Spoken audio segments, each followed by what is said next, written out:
선선한 가을이 시작되었습니다. 가을과 함께 하나님을 아는 지식을 마음밭에 뿌림으로 아름다운 신앙의 결실이 주렁주렁 나타나기를 기도합니다. 하나님 논이라고 하는 것은 하나님을 아는 지식을 알아가는 것입니다. 마틴 로이드 존스 목사님이 쓴 책 가운데 교리 광좌를 81번에 걸쳐서 한 것을 번역하여 한국어 책으로 나와서 그 책을 참고하고 정리하여 여러분과 같이 나누고 있습니다. 그런데 제가 이 책을 공부를 해보니까 한과 한과 공부할 때마다 하나님을 아는 지식을 통해서 마음이 벅차오르는 감동이 있습니다. 세계적인 성경 권위자 또 설교자를 통해서 전해온 이 말씀을 정리해서 나누는 기쁨이 있습니다. 한국교회는 주로 감성적인 설교에 젖어 있습니다. 우리에게 정말 중요한 것은 신앙의 뼈대를 세우는 교리 공부입니다.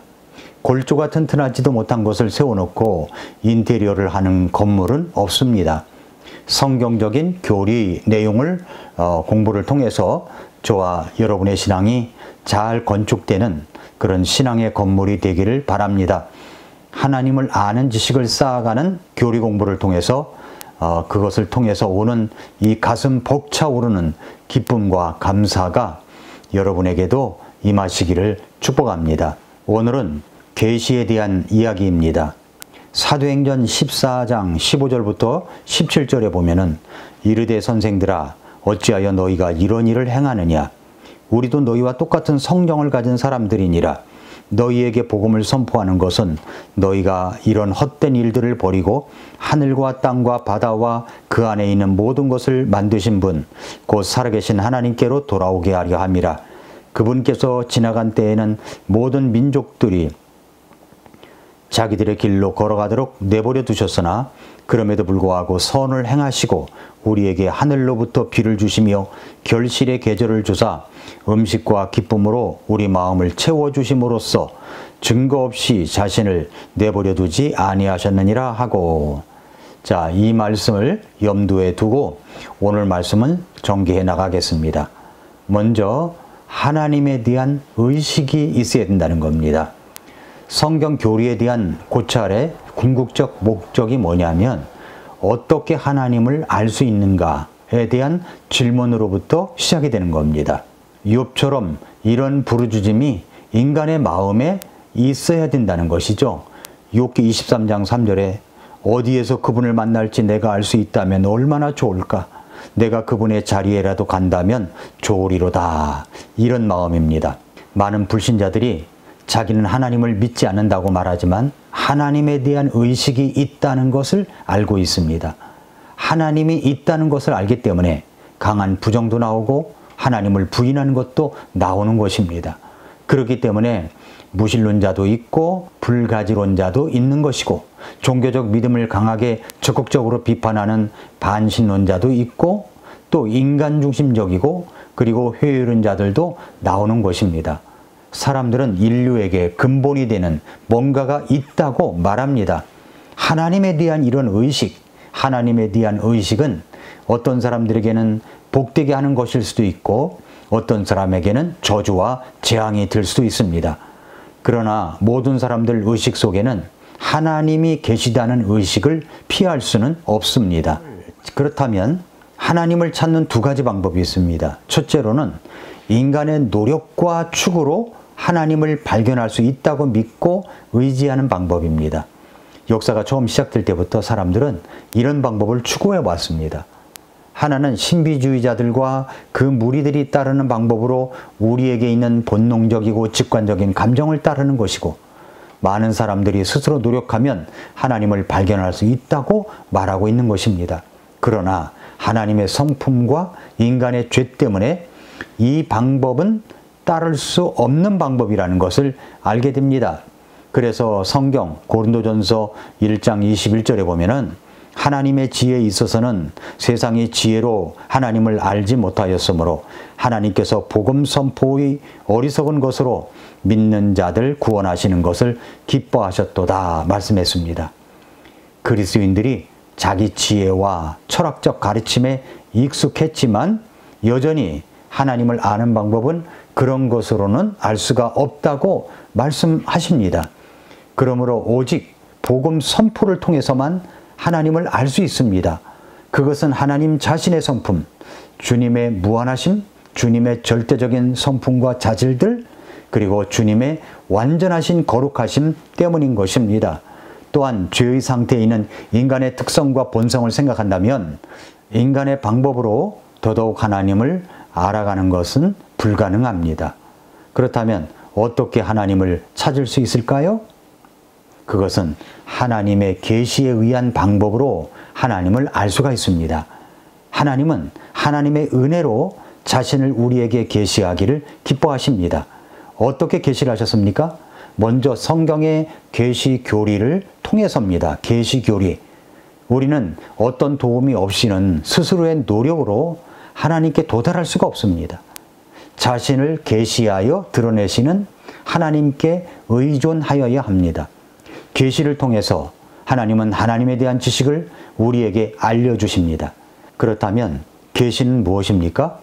계시는 하나님이 인간에게 하나님 자신, 하나님의 성품, 하나님의 사역, 하나님의 뜻, 혹은 하나님의 목적에 대한 진리를 전달하는 행동이고, 우리가 그 진리를 볼 수 있도록 진리가 감추어 있었는데 그것에 대한 모든 베일을 벗기는 것을 말합니다.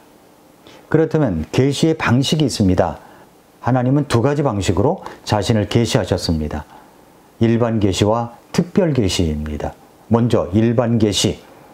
성경은 하나님을 창조물과 자연을 통해서 자신을 계시하고 있다고 말씀합니다. 사도 바울은 루스드라에서 이 주제에 대하여 말씀을 전한 적이 있습니다. 사도행전 14장 15절과 16, 17절을 보면은 이르되 선생들아 어찌하여 너희가 이런 일들을 행하느냐.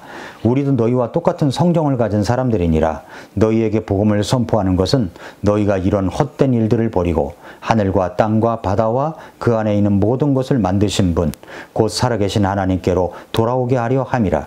그분께서 지나간 때에는 모든 민족들이 자기들의 길로 걸어가도록 내버려 두셨으나 그럼에도 불구하고 선을 행하시고 우리에게 하늘로부터 비를 주시며 결실의 계절을 주사 음식과 기쁨으로 우리 마음을 채워주심으로써 증거 없이 자신을 내버려 두지 아니하셨느니라 하고 라고 했습니다.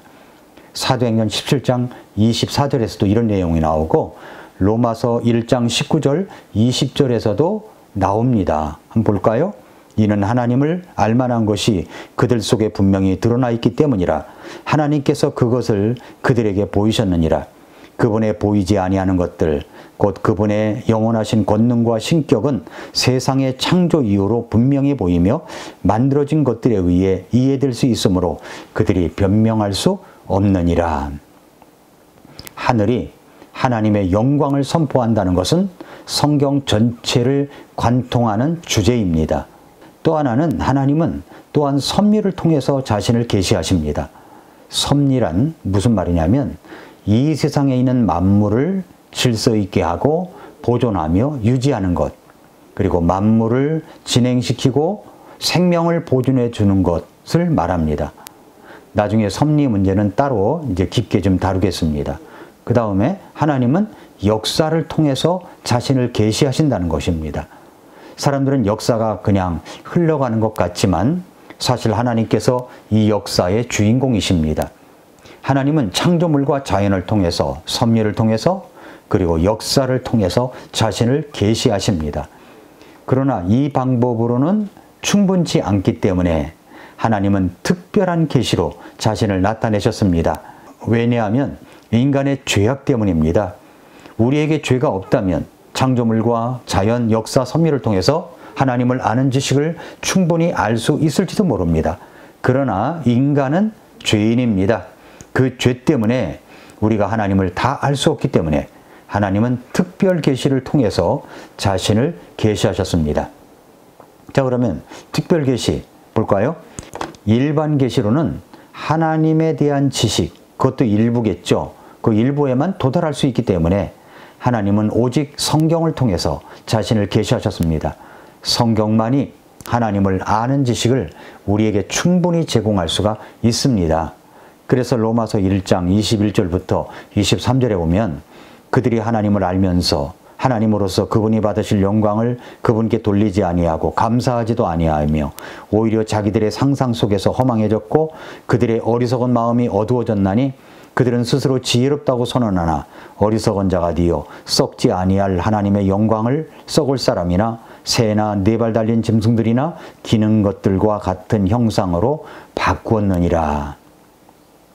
창조물, 자연, 섭리, 역사를 통해서 하나님을 알지만 하나님을 영화롭게도 하지 않고 감사하지도 않는 인간들, 자신들의 상상 속에서 허망한 삶에만 집중하여 인간의 마음은 어둠뿐이라는 겁니다. 그래서 하나님은 성경을 통해서 자신을 계시하셨습니다. 그것은 바로 예수 그리스도를 통해서 자신을 계시하신 것입니다. 이것이 바로 특별 계시입니다. 하나님은 직접적인 말씀으로 기적과 표적을 통해서 꿈과 환상을 통해서 말씀하셨습니다. 그런 내용이 성경에 기록되어 있고 성경을 통해서 하나님은 자신을 계시하신 것입니다. 예수 그리스도의 십자가의 피를 통해서 인간이 구원받기 원하시는 하나님의 사랑을 당당히 제시해 주셨습니다. 이것이 바로 특별 계시입니다. 히브리서 1장 1, 2절에 보면은 지나간 때에는 여러 시대에 다양한 방식으로 대언자들을 통해 조상들에게 말씀하신 하나님께서 이 마지막 날들에는 자신의 아들을 통해 우리에게 말씀하셨으며 그분을 모든 것의 상속자로 정하셨으며 그분께서 또한 그 아들로 말미암아 세상들을 만드셨느니라. 이게 무엇이라고요? 특별 계시입니다. 또 요한복음 1장 14절에 말씀이 육신이 되어 우리 가운데 거하심에 우리가 그분의 영광을 보니 아버지의 독생하신 분의 영광이요 은혜와 진리가 충만하더라. 이게 뭡니까? 특별 계시입니다. 디모데후서 3장 16절 17절에 모든 성경 기록은 하나님의 영감에 의해 주어진 것으로 교류와 책망과 바로잡음과 의로 교육하기에 유익하니 이것은 하나님의 사람이 완전하게 되어 모든 선한 일에 철저히 갖추어지게 하려 함이라. 특별 계시죠? 성도 여러분, 하나님은 이 마지막 날에 예수 그리스도를 통해서 구원을 전하여 주십니다. 이제는 모든 성경 기록을 통해서 우리에게 특별 계시를 주셨습니다. 우리는 그 온전하게 보존하여 주신 그 성경이 우리의 손에 있습니다. 하나님의 사랑의 말씀입니다. 하나님은 성경을 통해서 우리에게 자신을 계시하십니다. 오늘도 미라클 모닝입니다.